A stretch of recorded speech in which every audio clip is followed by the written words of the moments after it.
Welcome to this explainer. Today, we are diving deep into an ancient text, specifically 2 Chronicles chapters 28 and 29.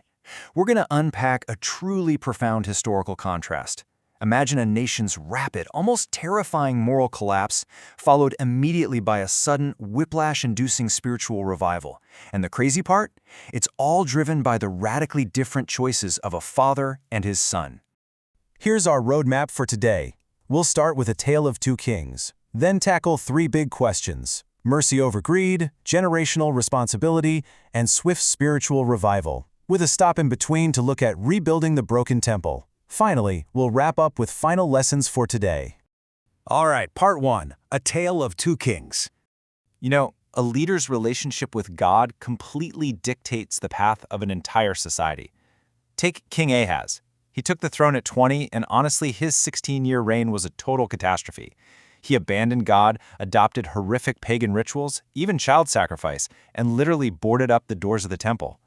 But then look at his son, King Hezekiah. Instead of following in his father's destructive footsteps, he steps up, models his reign after King David, throws those temple doors wide open, and sparks a massive national revival. Which brings us to part 2. Question 1. Mercy over greed.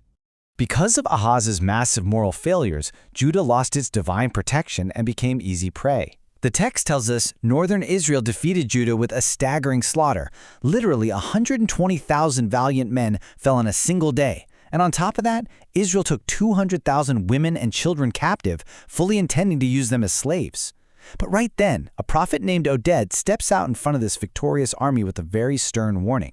He basically tells them, look, God allowed Judah's defeat, sure, but Israel is just as guilty of sin, and you have absolutely no right to enslave your own brethren. And what's truly astonishing here is how Israel's leaders actually responded. Some of the heads of Ephraim literally stood up to their own armed men returning from war and stopped them in their tracks. Instead of cashing in on this victory for economic gain, they chose immense compassion. They took the captives, clothed the naked, using the spoils of war, gave them food, drink, sandals, anointed them, and even put the feeble on donkeys to safely escort them all the way back home to Jericho. So while King Ahaz was busy hardening his heart during these trials, bribing foreign empires for a kind of security that completely failed him anyway, the real lesson was happening across enemy lines. Israel's shocking display of compassion proves that even in the absolute thick of severe judgment, God values mercy over greed. It's a powerful contrast. Moving on to part 3. Question 2. Generational responsibility. Toward the end of his life, Ahaz had literally gathered up the sacred articles of the house of God, cut them into pieces, shut the temple doors completely, and set up pagan altars on literally every single corner of Jerusalem. He provoked immense anger. So the big question is, how on earth is a nation supposed to recover from a leader who systematically dismantled its entire spiritual infrastructure? Well, Ahaz died in such deep disgrace that he was actually denied burial in the royal tombs. That was the ultimate mark of national shame back then. Yet, in the very next breath, his 25-year-old son Hezekiah takes the throne. And despite growing up in a household completely defined by profound wickedness, Hezekiah chooses a radically different path. This proves a really powerful point. You are not doomed to repeat the moral failures of your predecessors. Hezekiah rising up to become one of Judah's greatest kings shows us that biological legacy definitely does not equal spiritual destiny.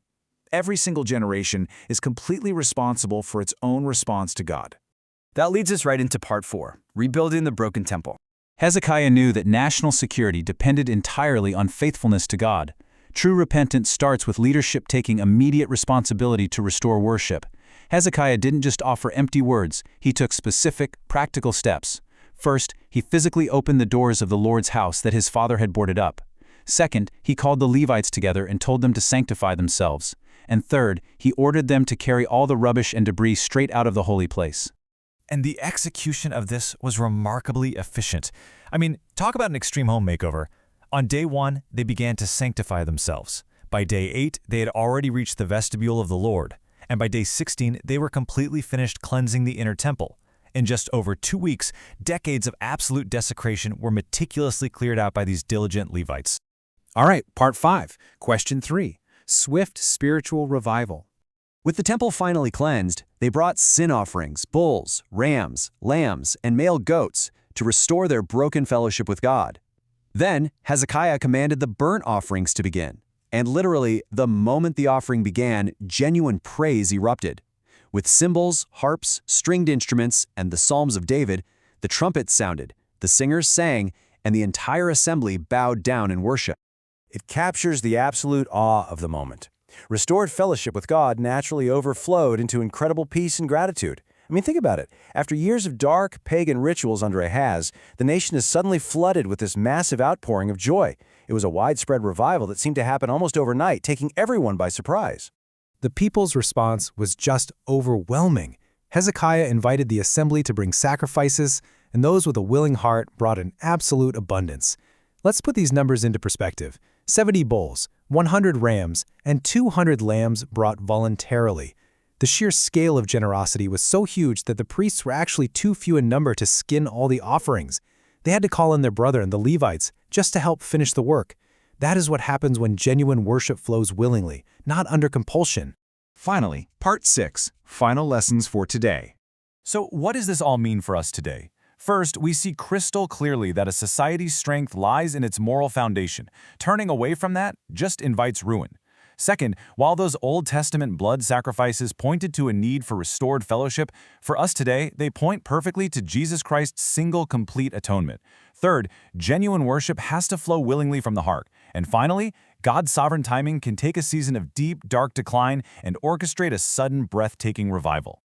I'll leave you with this final thought to reflect on as you consider the stark difference between Ahaz's ruin and Hezekiah's revival.